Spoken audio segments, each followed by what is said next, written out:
मेरा दाहिना बाह हीलकग्रस्त हुआ है, पूरा शरीर नहीं। और वैसे भी मैं अब दौड़ भाग तो कर नहीं सकता।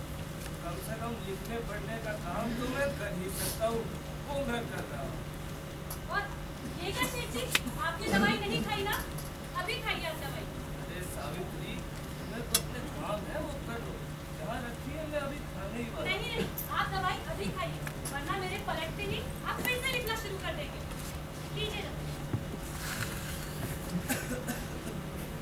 अब तुम मेरी माँ बन गई हो, माँ। मेरे हर दुख सुख में मेरी साथी अब मेरी माँ बन गई है, और जिसका आनंद अब मैं भी ले रहा हूँ। मजाक बहुत हुआ सेठ जी, और आप अपने बाएं हाथ पर इतना जोर क्यों दे रहे हैं? जैसे सावित्री, ये पुस्तक लगभग पूरी ही हो चुकी है। इसका नाम मैंने रखा है सार्वजनिक सत्य धर्म। क्या आपने बाएं हाथ से पुस्तक पूरी लिख ली? सावित्री, इस काम को करने के लिए हमने अपना पूरा जीवन लगा दिया, उसे करने में हमें दुख कहाँ रोक पाया, सच बताओ। वैसे सावित्री, हमने अपने जीवन में धन तो संचय नहीं किया। मैं सोचता हूँ कि मेरे बाद तुम्हारा क्या हो। ऐसा क्यों कह रहे हैं सेठ जी? गलती कल से देखो। नहीं सावित्री, हम हमेशा सत्य के मार्ग पर चले हैं, और मृत्यु एक स्पष्ट सत्य है।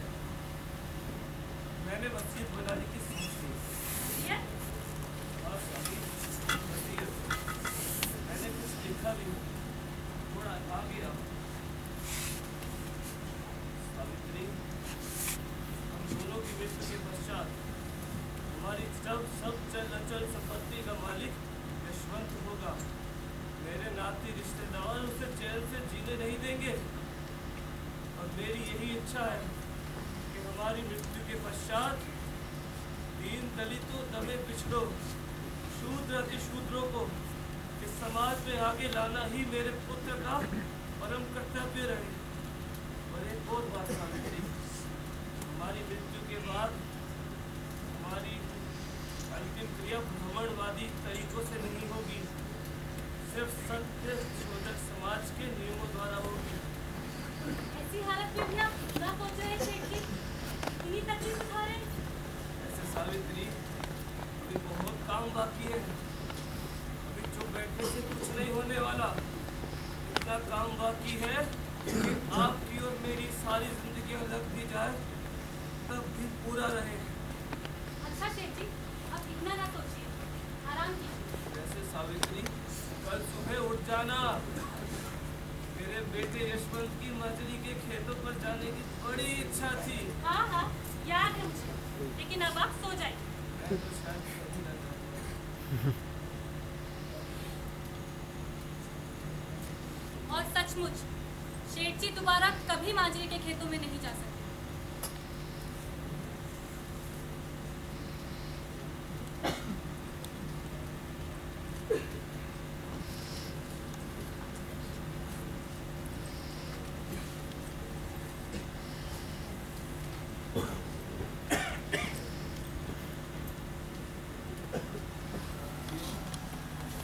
मेरा अंतिम समय निकट आ गया है।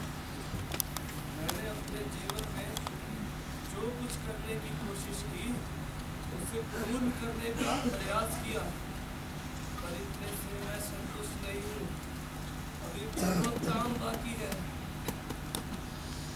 सत्य के मार्ग पर बहुत कठिनाइयाँ आती हैं। आप सब लोग इस मार्ग से निकला नहीं। ये देव आपकी सदैव सहायता करेगा। मेरी मृत्यु के पश्चात शोक मत कीजिएगा, क्योंकि इस दुनिया में होने वाली एक सामान्य घटना है। इससे घबराना नहीं। दीन दलितों, दबे कुचलों, शूद्र अतिशूद्रों के जीवन में उन्नति लाना अब आप ही के प्रयासों पर निर्भर करता है। आप ही के प्रयासों पर। और आप सभी लोग एक दूसरे का ख्याल रखना। सावित्री, काम नहीं होता। काम का ध्यान रखना, काम का ध्यान रखना। सर्व सुखी भावे भिक्षामी मागतो, सर्व सुखी भावे भिक्षामी मागतो, आर्यास सांगतो ज्योतिमणी, आर्यास सांगतो ज्योतिमणी। उधर अखंड जारी रहा। शेख जी की जीवन यात्रा समाप्त हो गई। चारों तरफ शोक मच गया। मैं बेसुध थी। कुछ समझ में नहीं आ रहा था कि कल क्या होगा। ज्योति हमारे भाई थे, उनका शरीर हम अपने कंधों पर ले जाएंगे। ऐसा नहीं हो सकता। वैसे भी तात्या ने मना किया था ये सब करने के लिए। ऐसा कैसे? कंधा हम ही देंगे, हम ही अग्नि पात्र उठाएंगे और हम ही चिता को आग लगाएंगे। मैंने आपसे कहा ना, ऐसा नहीं हो सकता। यशवंत हमारे में से नहीं है, उसका अग्निपात्र उठाने या चिता को आग लगाने का कोई हक नहीं है। क्या आप परेशानी खड़ी मत कीजिए, वरना मुझे पुलिस को बुलाना पड़ेगा। हम वो कार्य बिल्कुल नहीं करेंगे जो तात्या ना चाहते। हम किसी आए गैर को अपने कुल की आग के शव को छूने नहीं देंगे। हाँ, नहीं देंगे, नहीं देंगे, नहीं देंगे। हाँ, मैं अभी जिंदा हूँ। जिस व्यक्ति ने अपनी पूरी जिंदगी रीति रिवाजों के ढकोसलों को नहीं माना, उसकी मृत्यु पर रीति रिवाजों का ये आडंबर मैं नहीं होने दूंगी। लेकिन रीति रिवाज तो यही कहता है कि अपने भाई। रीति रिवाजों की दुआई मुझे ना दीजिए। शेख जी की चिता को अग्नि मैं दूंगी। यशवंत,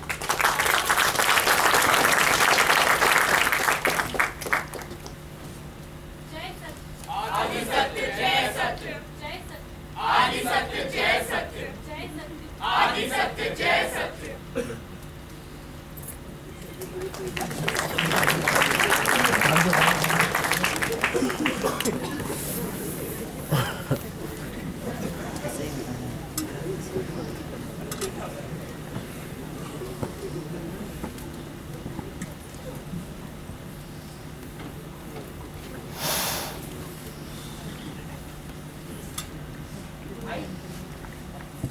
हाँ यशवंत, भाई जितनी बच्चे थे आश्रम में उन सबको अपने अपने गांव भेज दिया गया है।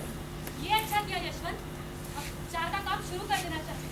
हमारे सत्य शूद्रक समाज के बाकी साथियों को भी लेकर हमें बस्ती बस्ती में उपचार का काम शुरू कर देना चाहिए। भाई तुम सही कह रही हो, पर तुम इतना दौड़ धूप मत करो ना। तुम अपना काम करो, मुझे बातों में मत उलझाओ। पर भाई ये प्लेग की महामारी है, बात तो सुनो मेरी। यशवंत, काम के वक्त बाकी बातें भूलनी पड़ती है, बल्कि उन्हें भूल ही जाना चाहिए। भाई मैं ये नहीं कह रहा कि तुम काम मत करो, काम जरूर करो, पर ये भी ध्यान रखो कि ये प्लेग की महामारी है और इस समय किसी भी मरीज को अपने साथ ले आने का मतलब है। हाँ हाँ, बहुत बड़े डॉक्टर बन गए हो, मैं जानती हूँ। तुम्हारा काम है रोगियों का इलाज करना, तुम वही करो।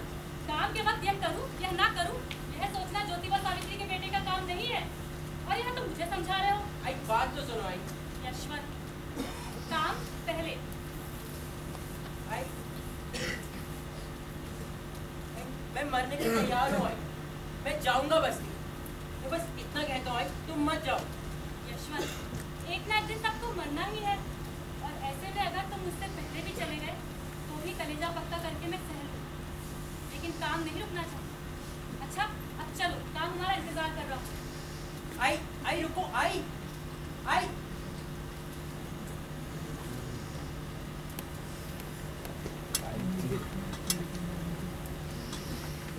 मैं बस्ती की तरफ दौड़ पड़ी। वहाँ एक 2 साल के बच्चे को देखा, जीवन के लिए संघर्ष करते हुए। मैंने उसे अपनी गोद में उठाया और अपने कलेजे से लगाया। भला उस नन्ही सी जान को कैसे छोड़ सकती थी मरने के लिए। मैंने सोचा अगर उसे मौत भी आए तो कम से कम ममता की छांव में आए। बच्चा मर गया और मुझे प्लेग की छूट लग गई। मेरी यात्रा खत्म हो गई, पर मुझे इस बात का सौभाग्य था कि मेरी मृत्यु काम करती हुई। जिसका शरीर मर जाता है उसका अतीत इतिहास बन जाता है।